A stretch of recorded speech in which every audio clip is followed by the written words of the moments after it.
Krause Assistencial apresenta NAP TV.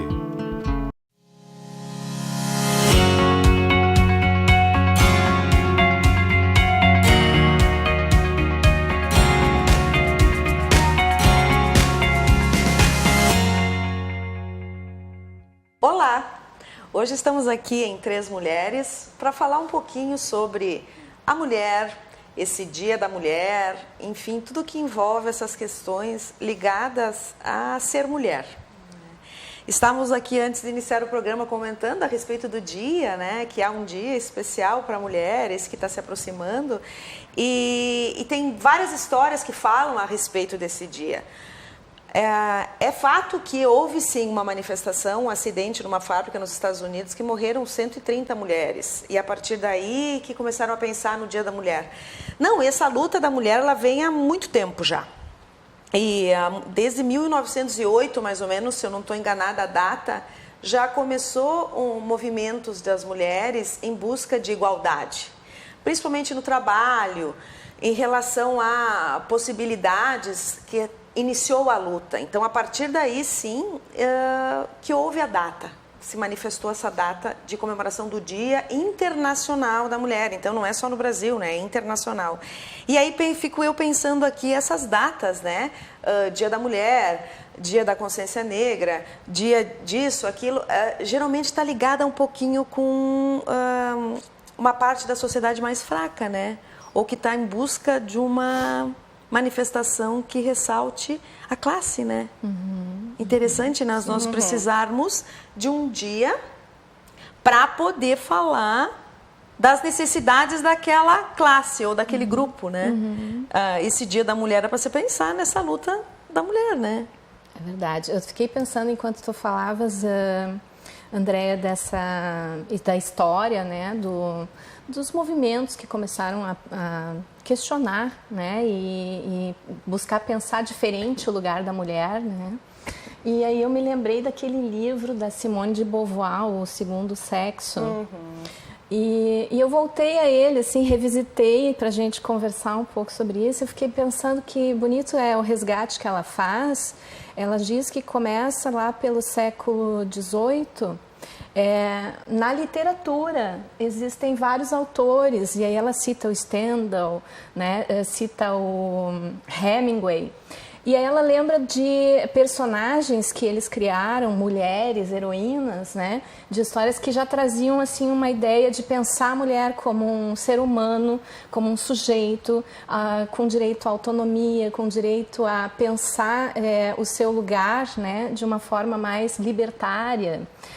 Buscar questionar aqueles lugares que socialmente estavam estabelecidos na época para ela. Enrijecidos. Né? Enrijecidos, cristalizados. Muito bonito assim o trabalho que ela faz de buscar na literatura esses primeiros movimentos. Então, os movimentos que depois foram se tornando movimentos sociais, eles já eram, né, questionamentos que estavam presentes nas relações das pessoas, né, naquela época. E enquanto tu fala, eu fico pensando isso, né? O quanto isso é anterior, muito interior ao marco do Dia Internacional da Mulher, né? O quanto isso já vem tendo que se firmar na sociedade desde sempre, a gente pode dizer. Né? Não dá para se dizer teve uma data onde isso começou. Acho que isso desde sempre aconteceu, desde sempre foi assim, né? A gente tem que estar se reafirmando, se construindo, né? E provando, né, que a gente é capaz. Acho que hoje em dia isso está muito em pauta, assim. E quando eu penso nessas revoluções todas que as mulheres fazem, que hoje em dia isso está muito evidente, muito na mídia, né, o quanto a mulher é colocada num lugar de frágil, né, socialmente, culturalmente, nas famílias, enfim, das mais variadas instituições, mas o quanto, na verdade, há na mulher, agora a gente aprofundando um pouco, já entrando, né, na nossa área, o quanto há na mulher uma estrutura tão fortalecida interiormente que isso vem à tona de maneiras tão diferentes, mas tão bonitas, né? Como o próprio exemplo da Simone de Beauvoir, que é sensacional.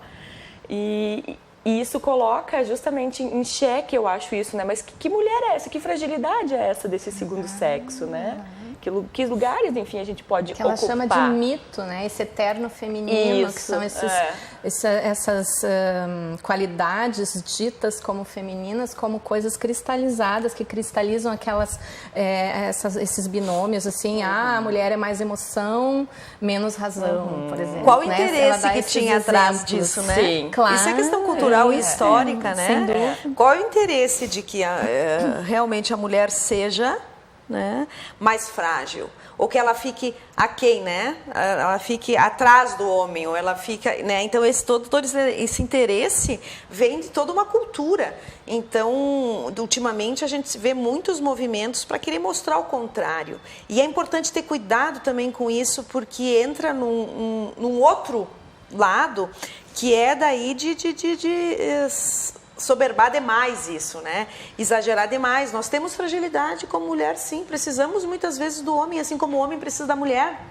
Eu acho que essa parceria que é importante reencontrar.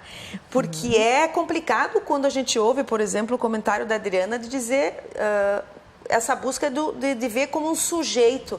Mas sujeito nós sempre fomos como mulher. Sempre fomos um sujeito. Sempre tivemos dentro de nós uma individualidade, né? Em que momento ela se perdeu?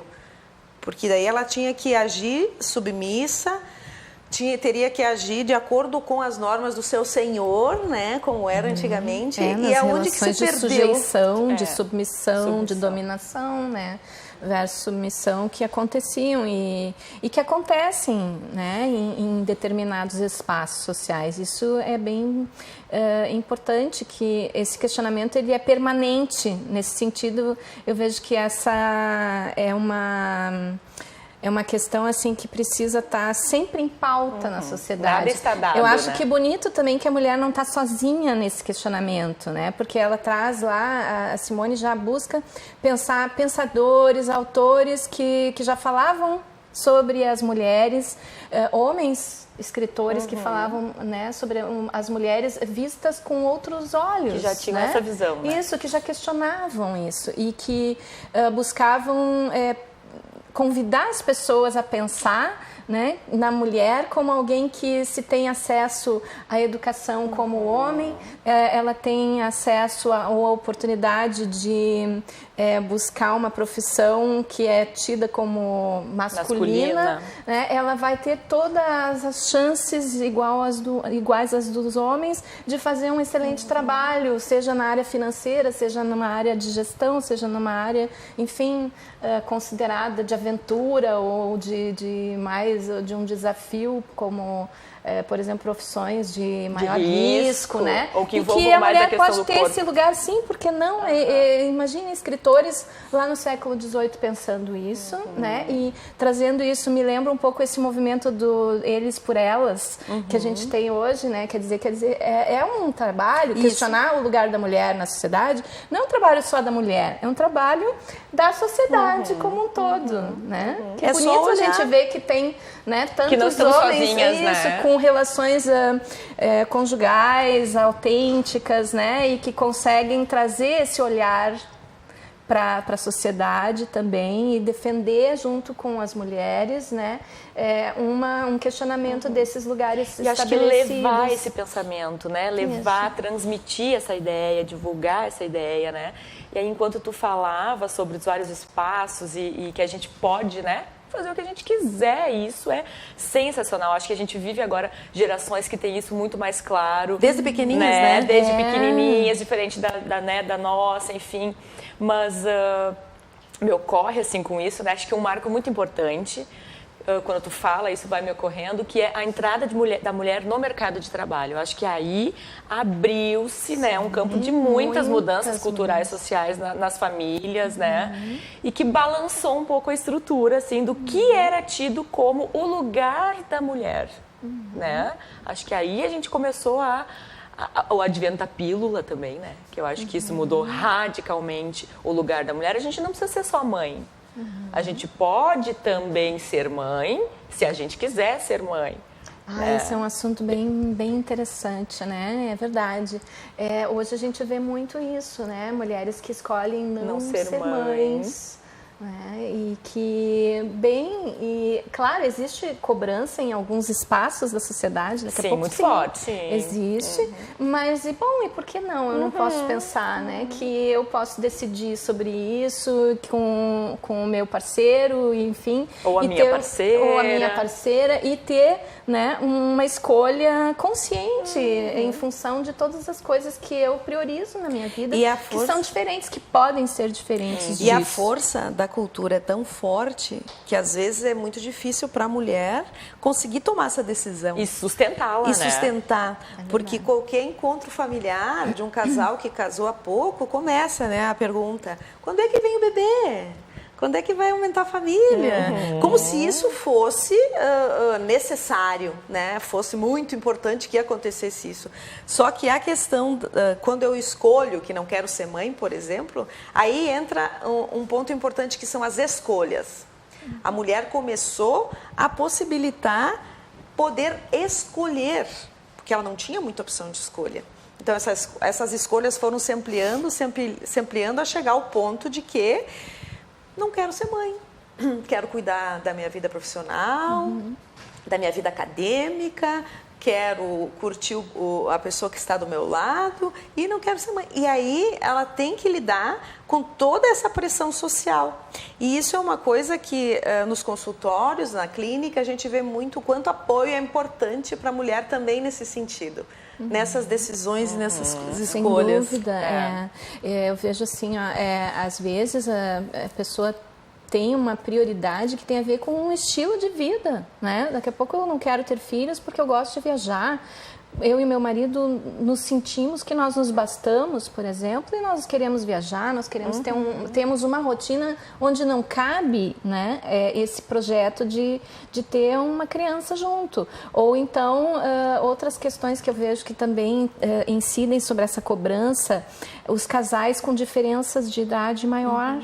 Né? Seja ele muito mais velho do que ela, ou ela mais velha do que o parceiro ou a parceira, enfim. São momentos de vida diferentes. São situações que são muito questionadas, né, na sociedade e que acabam muitas vezes atraindo assim conotações, né, que levam a certos preconceitos, né, que as pessoas acreditam que podem deduzir por que essa pessoa escolheu assim, diferente da maioria ou enfim, do que a gente está acostumado. O próprio fato de falarmos, de estarmos falando de mulher, já falamos de preconceitos, né? Já se fala de preconceito. Eu brinco assim que a sociedade leva, né, o externo, né, a vida como um checklist, né? Tu precisa estudar, te formar, casar, ter filhos, e não é assim. Né? E eu acho que nós, mulheres, viemos questionando muito isso e trazendo à baila isso do eu não preciso fazer o que está no checklist. E eu acho que isso é importante que a gente possa pensar durante o intervalo agora se a gente precisa fazer um checklist da nossa vida mesmo. Vamos ficar com esse questionamento e a gente já volta.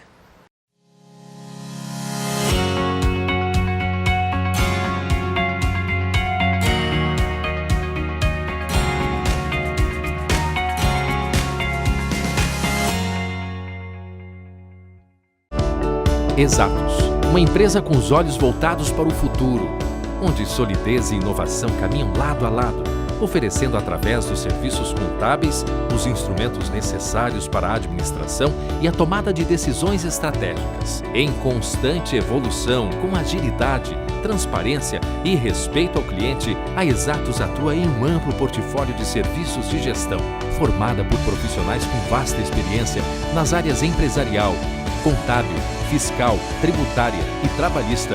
É comprometida com a ética e a evolução do seu negócio e motivada pela excelência. Engajada em diversos programas de qualidade, a Exatos mantém como filosofia a parceria no dia a dia com as empresas, não se restringindo apenas a cumprir burocraticamente os trâmites da contabilidade convencional, mas sim busca a atualização constante e os melhores métodos para o crescimento eficiente e econômico dos seus clientes. Através de ações estratégicas de mercado, a Exatos passou a ampliar a sua estrutura, atendendo atualmente a empresas de várias cidades. Além disso, implementa diariamente práticas sustentáveis no seu dia a dia, gerando benefícios que vão além da conscientização e da preservação do meio ambiente. Com uma equipe unida e determinada, a Exatos desenvolve e realiza diversas ações socioambientais que beneficiam a comunidade onde está inserida. Conheça a Exatos e saiba tudo o que ela pode fazer por sua empresa.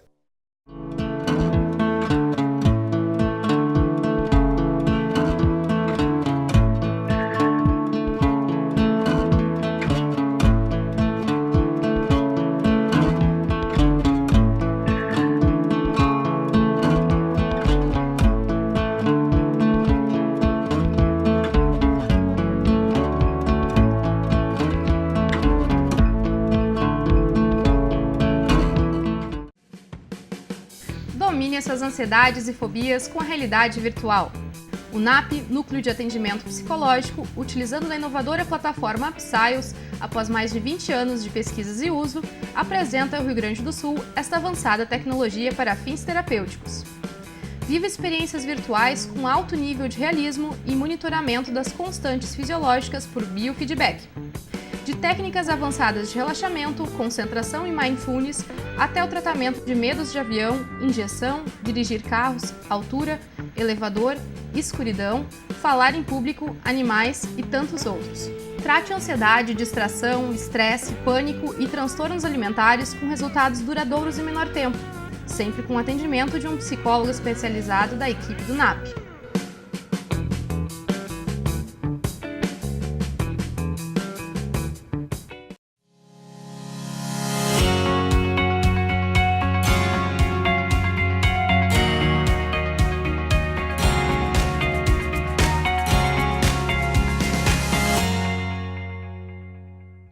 Estamos de volta então, e no bloco anterior nós havíamos comentado desse checklist que a gente faz da vida, né, de coisas que a gente tem que cumprir.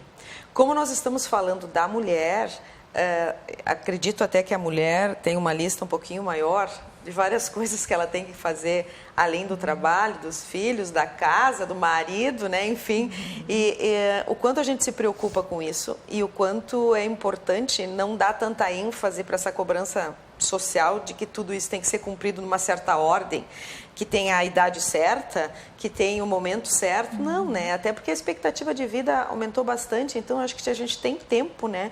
E cada um pode fazer na hora que quer, né? As coisas, não precisa ser numa horinha certinha. Quer dizer, essa linha do tempo não é uma sequência de obrigações, né? É uma sequência de opções, de escolhas. Então, eu posso inovar, eu posso ser pioneira em alguma coisa, né? Eu posso criar uma opção para mim que não tem que ter estado presente na história das mulheres da minha família, por exemplo. Essa carga posso cultural. romper o legado familiar e assim eu posso fazer uma escolha diferente.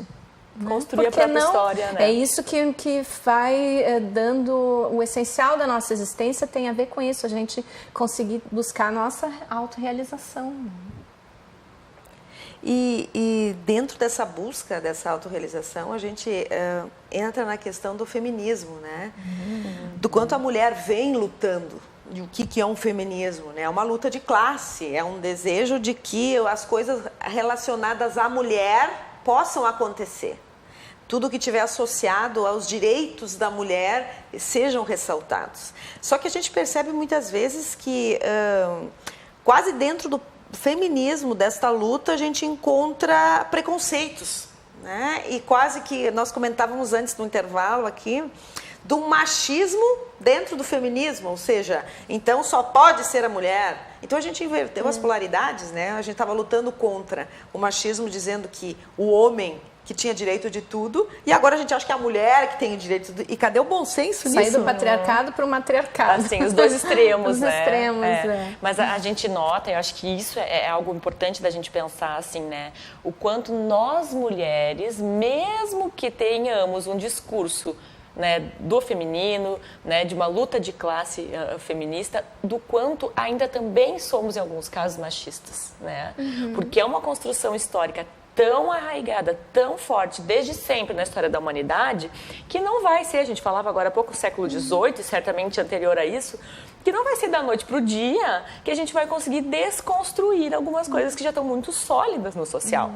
Então, é muito interessante quando a gente observa que as próprias mulheres, né, têm comportamentos, falas, né, discursos machistas. E aí as mulheres mães... Discursos, né?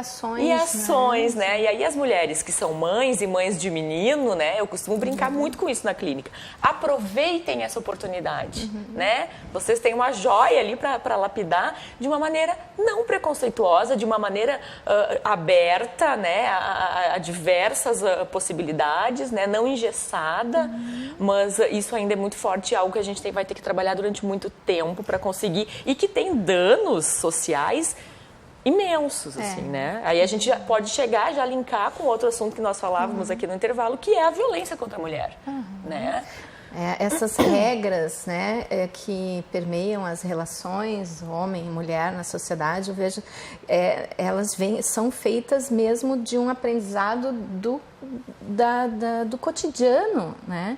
E esse aprendizado cotidiano, ele tem mesmo essas vozes das lutas, dos questionamentos sobre o espaço da mulher, e tem junto muitos discursos e ações que a gente vê assim quase naturalizadas pra gente. Se a gente, às vezes, sem o espaço, por exemplo, da terapia, às vezes a gente não questionaria nunca certas coisas que a gente faz e que, né, se dá conta numa terapia, por exemplo, que a gente está reproduzindo certos estereótipos, né, ou que a gente está, às vezes, entrando em contradição com aquilo que a gente acredita, e aquilo que a gente faz e aquilo que a gente ensina para os filhos acaba contradizendo certas coisas importantes para nós. Claro. Então, se dá conta disso e poder pensar o que regula as nossas relações, quais são as regras, afinal, né, de onde elas vêm. Né? Isso é muito importante. Eu acho que isso é muito importante, porque quando a gente falava que, enfim, há séculos, né, atrás, estava muito claro o papel do que era a mulher numa família, numa sociedade, do quais eram as funções do homem, né, e que isso se desconstrói o tempo inteiro. A gente fala hoje de construir, então, diante dessas novas possibilidades e dessa nova configuração, qual é o papel da mulher, que é isso que tu diz, né? Bom, então não é mais aquele que a gente tinha lá atrás, né? É outro, mas por vezes a gente percebe que isso ainda está meio perdido ou muito frágil, né? É que se entrou num outro extremo. Né? Eu não tenho que abandonar totalmente aquele papel de mulher, de ser mãe, de poder cuidar da casa, de fazer algumas coisas que a mulher pode continuar fazendo. Por exemplo, o homem pode abrir a porta do carro para a mulher entrar, não quer dizer que se ele fizer isso e a mulher aceitar, ela está sendo submissa, né? E outras coisas, se um vai pagar a conta, o outro vai pagar a conta, não é isso que define ou empodera menos ou mais a mulher. Não são essas questões, né? São questões de lugar e de independência dessa mulher. Porque a violência, ela entra nessa questão que nós comentamos antes, né? O que faz com que a mulher, muitas vezes, se submeta a sofrer a violência, tanto psicológica quanto física. Né? O que desempodera ela? Isso, é porque eu estou tão desempoderada, eu estou sem condições de arcar com uma família sozinha, que é manter filhos, que é poder sustentar aquela família sozinha, sem o marido, que eu vou me submeter a isso. Então é muito delicado quando há o julgamento, né, por essas mulheres. Como é que ela se deixa acontecer isso? Como é que pode? Como é que ela não faz isso? Então esse julgamento ele é bem delicado, a gente tem que cuidar eu desse percebo olhar. Que eu acho que a violência também está atravessada, por isso que nós falávamos antes de... Eu acho que homens e mulheres estão construindo ainda, né, um novo lugar enquanto casal, enquanto relação na sociedade. Sim, né? Ou seja, existe uma negociação permanente, que está acontecendo. Está em diálogo isso, né? E depende como esse casal, esse indivíduo, homem e mulher, porque uma coisa é a gente falar de feminismo e machismo, e outra coisa é a gente não esquecer que o feminino e o masculino, né, ainda existem e vão existir para sempre. Sim. né? Então, essas recolocações de lugares, eu acho que tem atrapalhado muito, né? E é assim mesmo, né? Até que isso se constitua de uma outra forma, tem atrapalhado um pouco, assim, né? As pessoas, ultimamente. Acho que sim, porque a gente vê, assim, que as famílias, hoje, elas exercitam. Algumas famílias exercitam com mais facilidade. Por exemplo, a questão do diálogo, para eu definir as tarefas, não pelo que está prescrito socialmente, sim pelas necessidades de horários, das coisas assim que vão te fazendo definir, olha, você precisa me ajudar hoje a fazer tal coisa, levar as crianças, mesmo, né? Isso, levar as crianças na escola porque hoje eu não posso e hoje você lava a louça, né? Porque eu cozinhei, enfim, a gente divide as tarefas. Parceria, né? Numa parceria e num diálogo permanente, porque não está prescrito, não está dito que é o que, né? Isso não serve como uma cartilha, o que é e o que não é. Do que eu tenho que fazer, por que às vezes a gente não pode ver aí tantas situações das famílias em função de mudanças de carreira, transições de carreira que as pessoas passam, até muitas vezes não por opção, mas por uma situação que se dá, né? Um perde o emprego, o outro acaba assumindo, né, toda a responsabilidade às vezes durante um tempo pelo sustento da família, e aí, pode ser que em algum momento a mulher tenha que assumir esse sustento da família porque ela está em posição de poder fazer isso, e o marido vai vai ajudá-la, né, nas tarefas com as crianças, com a casa, enfim, para que eles possam se organizar, né, nesse tempo. E às vezes isso vai girando assim, um momento também, vai gerando um momento de eles poderem repensar muitas coisas sobre isso, né? Então, às vezes são situações do cotidiano que fazem a gente viver na pele e aí poder olhar assim para essas múltiplas facetas que não é só a mulher que tem, mas a família pode ter. Acho que essa questão de trazer a família é bem importante, né? E é uma ajuda, não o homem ajuda a mulher ajuda o homem, a família. Vamos ver, são 4 pessoas, os 4 vão ter papéis específicos dentro da casa, com tarefas. Tu está ensinando os teus filhos a saber que eles vão ter que dividir as coisas, vão ter que separar o que é meu, o que é teu, enfim. Então, isso tudo, eu acho que a gente tem que falar também das conquistas, né? Eu acho que se vem há muito tempo conquistando esse espaço. Temos que elogiar muitos homens, o quanto eles estão sendo parceiros realmente no momento de trocar uma fralda de um bebê. Há séculos atrás, jamais isso. Acho que não sabiam nem como isso se fazia. E hoje estão parceiros ótimos em relação a isso, então está tendo esse movimento todo, está trazendo uma conquista muito grande. Eu me lembrei de um pai que há uns tempos atrás eu vi uma entrevista, ele fez um canal no YouTube para ajudar outros pais de meninas a aprender a mexer com os cabelos das meninas, para fazer uma trancinha, porque o pai de menina às vezes não sabe fazer o penteado que a filhinha quer e como que ele vai arrumar. Achei bárbaro. Essas conquistas é importante a gente trazer, né? Porque os homens estão ótimos, né? Eles estão aderindo a esses avanços, né? E reconhecendo o feminino no feminino, né? Que há ali um feminino, quando a menina faz trancinha e o pai não sabe fazer, ele tá reconhecendo, eu sou da ordem do masculino, né? Então, eu vou aprender isso, eu vou ajudar outros pais, o que é mais sensacional. Ele tem muitos seguidores, quer dizer, né? Há uma demanda, né? Há necessidade. Saber disso. E que bom poder estar aberto. Está aberto a aprender novas possibilidades. Eu acho que nós discutimos aqui tantas coisas associadas às dificuldades das mulheres, ao percurso do feminino, que são conquistas e caminhadas que nós estamos ainda na primeira infância dessa história, né? Estamos caminhando, e eu acho que é importante, tanto nós dentro dos consultórios, dar o apoio importante a todas as mulheres que estão nessa busca, como também não esquecer de apoiar os homens, para que eles possam trabalhar esta questão que também não é fácil sair dessa cultura.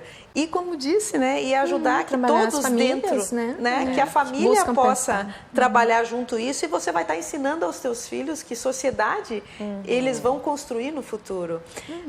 Então, todos esses questionamentos poderíamos falar muito mais. Mas fica essas dicas e essas reflexões para que a gente pense nessa valorização da mulher, né, e no apoio que ela precisa de todos os componentes da família. Nós ficamos por aqui hoje e nos acompanhe na programação da Vale TV. Krause Assistencial apresentou NAP TV.